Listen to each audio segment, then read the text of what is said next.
Hello everyone, मैं आपका Prashant sir and today we are going to discuss about the poem dust of snow. Dust of snow भी एक बहुत ही बेहतरीन कविता है और वही फिर से रॉबर्ट फ्रॉस्ट की एक कविता है। और ये भी जैसे कविता पढ़ने का, जैसे बार बार मैं आपको कहता हूँ कि हर कविता या कहानी हम लोग जो पढ़ते हैं लिटरेचर में, उसके पीछे एक बहुत डीप मीनिंग होता है और पोएट उसको लिखता है, हर चीज़ को सिम्बलाइज करता है। चलिए, फिगर ऑफ स्पीच का जो जितना भी यूज होता है, सिमिली का यूज होता है, फिर मेटाफोर का यूज होता है, इसके बारे में एक अलग से वीडियो हम लोग बना लेंगे। तो अभी बेसिकली इस कविता में हम लोग पढ़ेंगे, अगर आपने पढ़ा होगा पहले से भी, तो आज इसको ब्रीफ में एक बार डिस्कस कर लेते हैं और उसके बाद से हम लोग करेंगे क्या चीज़ आपको पूछा जाता है एग्जाम में, बेसिकली इस चैप्टर से क्या पूछा जाएगा। खास करके हर एक पोएम से पूछा जाता है, उसका सेंट्रल थीम पूछा जाता है। तो डस्ट ऑफ स्नो बेसिकली कविता होती है। इसमें क्या होता है कि जो पोएट होता है बहुत ही डिप्रेसिंग मूड में होता है, उसका क्या मतलब है, मूड बहुत ख़राब होता है और वो अपने लाइफ में इतना ज़्यादा परेशान होता है कि वो अपने लाइफ को ख़त्म करने की सोचता है और उसके बारे में सोच रहा होता है। तो वो एक पेड़ के नीचे बैठा होता है और ध्यान दीजिएगा यहीं पे पोएट ने किस पेड़ का यहाँ पे इस्तेमाल किया, हेमलॉक ट्री का इस्तेमाल किया। He was sitting under a hemlock tree.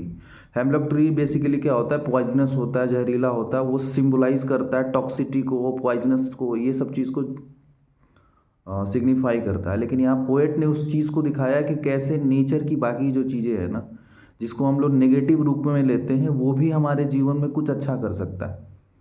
जैसे आगे एक पोएट बैठा हुआ है डिप्रेसिंग मूड में, वह सिटिंग अंडर हेमलॉक ट्री, और वो ठंडी का मौसम होता है, जैसे अभी भी ठंडी का मौसम, वैसे ही यूरोप में जैसे इस समय खूब बर्फबारी होती है, तो ठंड का मौसम में वो बैठा हुआ था, पूरा बर्फ़ से जो हेमलॉक ट्री कवर्ड था। अब उसके बाद से क्या होता है कि एक कौवा होता है, accrue sits on the tree, और वो क्या करता है ना, वो हेमलॉक ट्री को हिलाता है। उसके बाद से जितनी उस पर जमी हुई बर्फ़ होती है, वो फ्लेक्स मतलब उसका डस्ट के रूप में ऐसे ना गिरता है पोएट के सिर के ऊपर।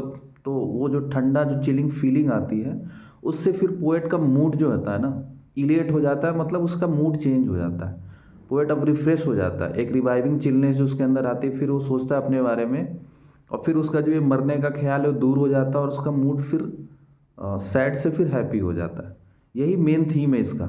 अब इसमें देखिए कुछ चीज़ें जिसने पोएट ने यूज़ की हैं, कि क्रो को हम लोग बेसिकली किस चीज़ से सिंबलाइज करते हैं, बैड ओमेन से, डेथ से, इन चीज़ों से सिंबलाइज करते हैं। लेकिन इस पोएम में क्या दिखाने की कोशिश की है पोएट ने, कि कैसे एक क्रो ने अच्छा डीड किया। उसने पेड़ को हिलाया और उसके वजह से जो बर्फ़ गिरी, उसके वजह से पोएट का जो डिप्रेसिंग मूड था वो चेंज होकर हैप्पी मूड में चला गया। तो यही छोटी छोटी चीज़ें, जैसे पोएट अगर चाहता तो जैसे उसकी जगह कोई दूसरा चिड़िया के रूप में ले सकता था, कोई दूसरा पेड़ ले सकता था, ओक की ट्री ले सकता था, शीशम, कोई भी अदर ट्री ले सकता था। लेकिन उसने क्या, हेमलॉक ही चूज़ किया और क्रो को ही चूज़ किया। इसके बेसिकली पीछे मीनिंग है कि even trivial things can make your life happier. छोटी छोटी चीज़ें हैं ना, वो आपके जीवन के दिशा को बदल सकती हैं और पूरे दिशा क्या, आपके मनोदशा को भी बदल देंगी।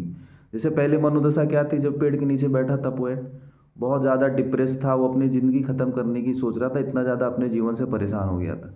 लेकिन वो जो डस्ट जो गिरा, अब यार डस्ट का भी सिंबलाइज जो वर्ड की इस्तेमाल किया गया, क्योंकि डस्ट कोई नहीं चाहता है ना डस्ट उसके ऊपर गिरे। डस्ट को हम लोग बेसिकली मतलब नथिंग के रूप में, उसको कोई भी हम उसकी इंपॉर्टेंस नहीं देते हैं।